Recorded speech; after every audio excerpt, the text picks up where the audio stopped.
Hello and welcome to our channel the complete Funda समस्त को स्वागत कर चैनल को आपंकर गुरुत्वपूर्ण अपडेट अच्छी जोटा आप रिहेबिलिटेशन को लेकिन बहित झील भी अनुकंपामूलक नियुक्ति योग्य तो माननीय हाइकोर्ट गोटे गुरुत्वपूर्ण राय देते जो जो राय सीधा सीधा आपणकर केबे भी पुओ नुह झील आपण मानकर अनुकंपामूलक चाकरी योग्य बोली माननीय हाइकोर्ट कहते जेते माननीय हाइकोर्ट कहते ऑल ओवर ओडिशा रे सबू डिपार्टमेंट पर लागू हम आ गुरुत्वपूर्ण अपडेट वीडियो को स्टार्ट करने पूर्व बहुमात्रा वीडियो शेयर करेंगे चैनल को सब्सक्राइब करेंगे ता सहित आपर फेसबुक रे आपंकर वीडियो अपलोड होची तो आपण चाहिए डिस्क्रिप्शन में क्लिक करके आप फेसबुक रे देखिपारे आउ डिस्क्रिप्शन में टेलीग्राम और व्हाट्सएप लिंक अच्छी चाहिए आप जॉइन हो जहाँद्वारा कि सब अपडेट्स आपण पाखे देखो बहित झील भी अनुकंपामूलक नियुक्ति योग्य विवाहित झील को अनुकंपामूलक नियुक्ति प्रदान प्रसंग में हाइकोर्ट गुरुत्वपूर्ण राय प्रदान करछन्ते विवाह कर सारी जड़े झील को अनुकंपामूलक नियुक्ति वंचित करा ग्रहणीय नुह ताले माननीय हाइकोर्ट कहते जो मैंने विवाह कर सारी से आपण मानकर रिहेबिलिटेशन रु वंचित करवाटा ग्रहणीय नुह बोली कहते यह सांविधानिक व्यवस्थार उल्लंघन बोली माननीय हाइकोर्ट बोली हाइकोर्ट राय रे उल्लेख कराई आपंकर कन्स्टिट्यूशन एटा भायोलेसन होची बोली माननीय हाइकोर्ट एटा कहते विवाहित झील पर निर्भरशील बापा माँ देखारेखा दायित्व रही है जदि गोटे झील बाहा सारे सी मत बापा माँ देखारेखा करें बोली माननीय हाइकोर्ट जुक्ति बाढ़ी सहित सरकारी चाकरी थी पितामाता मृत्यु पर जदि जड़े बहित पुओ अनुकंपा नियुक्ति पाइबा योग्य तेज जड़े बहित झील एथुर वंचित करा संविधान समानता अधिकार को उल्लंघन करुच्ची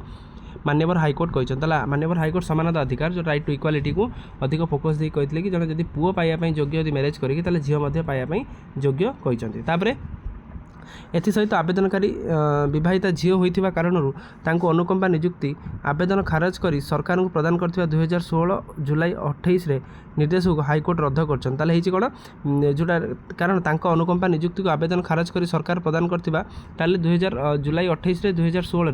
जड़े झीलटे आपण मैंने आवेदन करते किंतु सरकार दे नथिले जो रायटा को जो ऑर्डरटा को हाइकोर्ट रद्द कर आवेदनकारी अनुकंपामूलक नियुक्ति दाबी उपर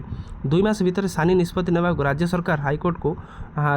हाइकोर्ट निर्देश देते हाइकोर्ट निर्देश देते राज्य सरकार को जोटा आपण मैंने भावी जोटा आउ थे आपने गोटे रिव्यू करूँ तापर आपने करेंगे जस्टिस बिरजा प्रसन्न शतपथी नहीं गठित खंडपीठ गौरी जेना आवेदन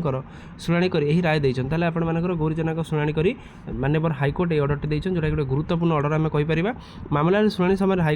हाइकोर्ट पूर्व प्रदान कर केतेक गुरुत्वपूर्ण राय ममिता परिड़ा और गायत्री नायक मामलार उदाहरण देते आवेदनकारी तरफ दर्शा जे विवाहिता झील को अनुकंपा नियुक्ति प्रदान करने प्रसंग आउ कौन द्वंद्व ना ताले माननीय हाइकोर्ट कहते किसी द्वंद्व ना ये दबा निहाती दरकार से जुक्ति प्रदान करते एठारे सूचना योग्य जे आवेदनकारी बापा सरकारी कर्मचारी होता बेले सरकारी कार्यकाल भितर मृत्यु होता ताने जे आवेदन करते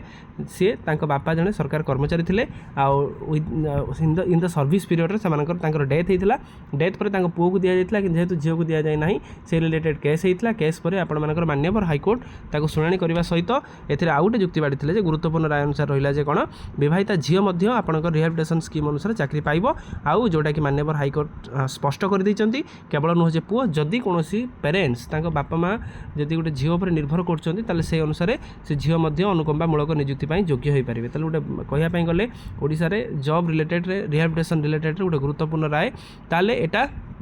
हुए तो सरकार एटा निहाती मानवे जेहेतु माननीय हाइकोर्ट ऑर्डर देते जदि न मानवे ताले कंटेम्प्ट ऑफ केस कोर्ट हम तो आशा रखा सरकार या किसी नियम एंड रूल एंड रेगुलेशन आणतु जहाँद्वारा कि जिन सब क्लीयर हो पार वीडियो भल लगे बहुमात्रा शेयर करेंगे चैनल को नुआ आसले चैनल को सब्सक्राइब करेंगे जहाँद्वारा कि वीडियो नेक्स्ट अपडेट आप पहुँच पाए थैंक यू देखा नेक्स्ट वीडियो।